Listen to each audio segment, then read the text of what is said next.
Hey guys, welcome to the behind the scenes of our Minecraft in real life video, which you probably just watched. If you haven't, the link will be in the description. Now we're going to talk about what we did to go through it, to get it finished and make the video. But first, talk about Filmed Us. So this is our new channel. The video you just watched was the first video we made for the channel. It took about 4 to 5 months. Basically, Filmed Us is a project of ours. We made a website for it, and we made a YouTube channel, and we've made a second YouTube channel. On the main channel we'll release short films and stuff like the one you just watched, and on the second channel, which is what you're on now, we'll release behind the scenes like this, visual effects breakdowns and tutorials. So if you're interested in learning how to make some of the videos we make, or you just want to watch the videos, then subscribe to the channels if you want. So as I said, the video took about 4 or 5 months to complete. There was quite a few problems we faced, but we learned a lot and it was quite a bit of fun. The final product is pretty awesome. Yeah, we hope you enjoyed it. Let's talk about planning for shooting. So pretty much for planning, we wrote out, because we had to choreograph the walking around, getting the movements right. So we put it all on a map, on a piece of paper. We planned where all the zombies and creepers were going to come out and attack us. So after we did the planning, we shot it, and we actually had to shoot it a few times, but we'll talk about that later. So we went and we used the map. We basically held it we filmed it with our rig. So we just held it on the shoulder, and we just recorded it how we would record a normal video, just following the path that we drew down. And yeah, the rig kind of just stabilizes the shot, makes it more human. I mean, it's not as shaky when you're watching it through. Yeah, and the reason first person view. We did this is, rather than what a lot of people do with the GoPro and they have the sword in front, that wouldn't have worked because we had to do the 3D tracking, which we'll talk about in a second, and that would have just thrown off the track. Yeah, helped out a lot. And yeah, it makes it so it's smooth and looks a bit better rather than this shaky camera. And yeah. So really quick, we used the Canon 600D to shoot it. We also have a 550D. So yeah, we used that to shoot the video. Pretty simple, just in case you were wondering. Tracking. So when it came to tracking, we had a lot of problems with the actual solving within the program. Like, we filmed it originally in 25 frames a second, but the program had trouble solving that. Like, it created a lot of different solves. So we went back out, filmed it again in 30 frames a second. We experimented a lot. With different settings and frame rates. We did 60 frames a second, but that was 1280 by 720, which wasn't the best for tracking with because it was just such a small amount of pixels for the camera to interpret the movement of the camera. Camera to interpret the movement of the camera. The camera, what? That's what you said. Let's move on. We finally found a frame rate and settings that worked together, but we still ran into the problems where it was splitting it up into solves. But once Riley had changed all the settings and got that working, we managed to reduce it into quite a small amount of solves. Yeah, with this we'd get heaps of tracking markers within the program.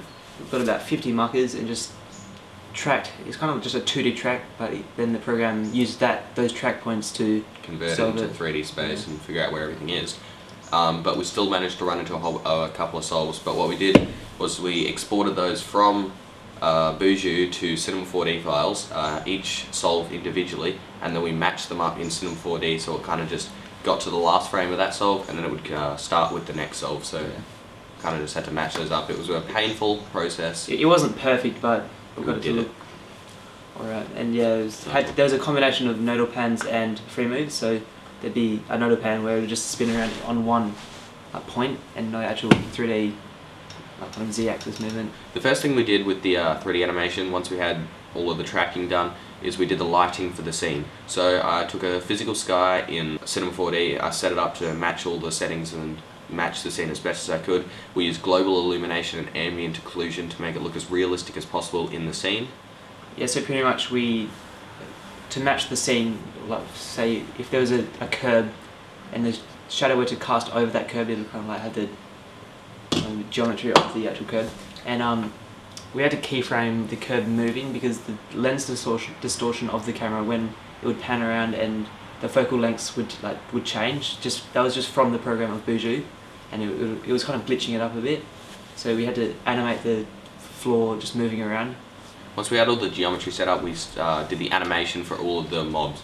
This was a really painful process. It was really tedious and boring, but you basically, when you have a problem like that, you just need to push through it, because that's probably one of the reasons why the video took so long, because it was more of an on-off kind of project, and we were just like, there was no motivation until like the end. You see the end result. That's the problem with this type of thing. Yeah, it takes a long time and you don't get to see what it's actually going to look like until the end.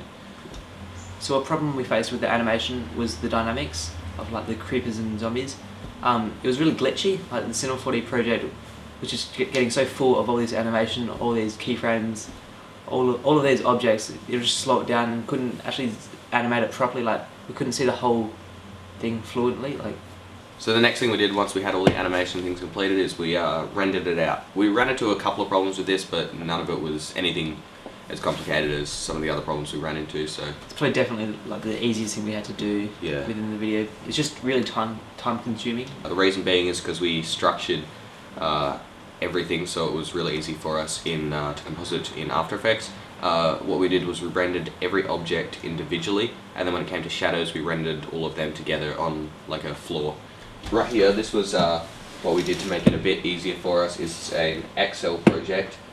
As you can see here, we've got all of the different objects on the side here that we tracked individually. We've got the frame, so the frame range, so when it started to when it ended, and then we've got the render time. And I actually set up the project so it automatically calculates the render time, the total render time for an object on the side, and then it calculates the total render time.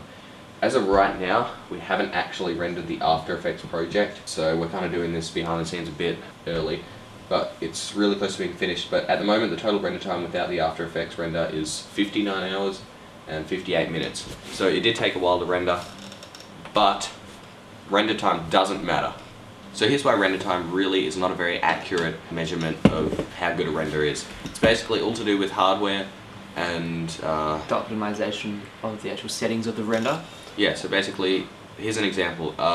In 3ds Max, you've got your two renderers, the scanline renderer, so the normal one, and then you've got your mental ray renderer. Just changing simply from scanline to mental ray increases the render time hugely, even if the lighting is all the same.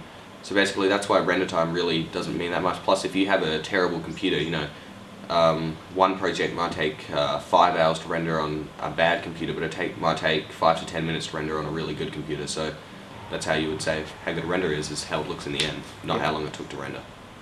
Once we rendered everything, we brought it into After Effects and composited it all, which was relatively easy. And that's mainly due to the Excel spreadsheet. Basically, we could just bring in all of the different renders and just bring them straight to the right frame. We had to correct the renders to make them match the scene a bit better, so you'll find that when you bring it in, often the saturation of the render will be a bit high, contrast will be a bit high. Bring those down, and also when you render something with an alpha channel, it's often got a black edge around it, which you might not notice unless it's quite small in the frame. When that happens, just grab an effect called Simple Choker in After Effects, drop it on there and apply, and just set it to about 1, and that should get rid of that, and it makes it look much better. So the reason we rendered the floor and the object separately is because when you color correct the object, you don't want the shadows to be corrected as well. So you want to be able to correct the object but keep the shadows and the floor basically looking the same. So the HUD, basically we were halfway through the 3D animation when I actually started making it. There was a lot of different compositions and things with the HUD. So the way I made that easier, rather than having to keyframe, because there's a lot of keyframing with the HUD, basically every time we hit something the XP bar goes up, the health of the weapon goes down. So to make it easier, rather than having to go into every composition and animate inside of there, I set it all up with expressions. If you don't know what that is, Google it. So I used expressions in After Effects. That made it so I could control it. You link up the effect with the controller, and then I just use that to keyframe everything. So it was all under one layer, and it was all in one composition rather than having to go through and do that. So that made it a lot easier. The HUD is not a texture pack or anything. I built it from scratch inside of After Effects. Yeah. We've just got this sword here that we purchased on eBay for about $40. It's a bit dodgy. It's quite cheap. It's not worth $40. We probably got ripped off a bit, but we needed it for the video. So we just pretty much filmed in front of a green screen, just of the actions. We did a software render of the video from Cinema 4D, and we pretty much just, whenever the zombies would react, like getting hit or something, we'd have the over. Yeah. We'd swing the sword to match them dying. So basically, we had the tripod. I would put my hand in front of it. We'd have a green screen in front of that, and then we'd just key that out after and later in After Effects. It's quite simple. Yeah. But effective. So after we finished all that, we applied some final touches. Color grading, you'd add that to most videos. We just did a really small color grade, added a small vignette like you see in Minecraft. You might not notice, but there is a small vignette in there. That's pretty simple stuff. Sound design. This was actually kind of difficult. It's about like 50% sound, 50% video. If you have a good video with terrible sound, it's going to be a terrible video. So we needed to make sure that sound design was really good, even though music was going to be overlaid over top of that. By the way, sound and music is really difficult to find, so make sure you look for that early, because you need to try and find music that you want, you like, and it matches the video. And it's royalty free. Yeah, otherwise you're going to get picked up for copyright.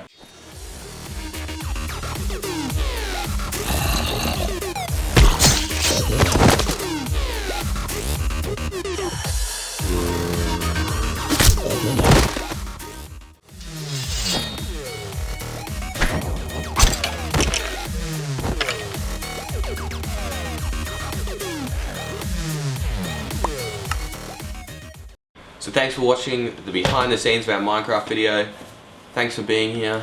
It's been fun. If you want to see more videos like the Minecraft one you just watched, jump back over to our main channel, Film Dice, and subscribe to that, or if you want. If you want to see more videos like this, behind the scenes, VFX breakdowns, and tutorials, then subscribe to Film Dice 2. Also, check out our Twitter and Facebook, twitter.com/filmdice and facebook.com/filmdice. You can also check out our website if you want, filmdice.com, but it's not finished yet. Give you a sneak preview of some of our props for our... So, we bought these because there's going to be a couple of videos we've got planned for them. One of them is going to be a Battlefield 4 video. It's going to be epic. We've got a lot of tools and stuff we're going to be using for that. Some new stuff we're going to try. It's going to be really cool. Yeah, here are some of the guns. We got these. We went and just bought a whole bunch of these for the videos. We've got holographic sights. We painted all of them to make them look better. Yeah, thanks for watching. There's a little bit of a sneak peek of our new videos, Battlefield 4 and a couple of other ones. So if you're not sold yet, if you still don't want to subscribe, just get out of here. There's going to be a Battlefield 4 video. Shut up. We painted. Shut up! Shut up! Let's make them look pretty good.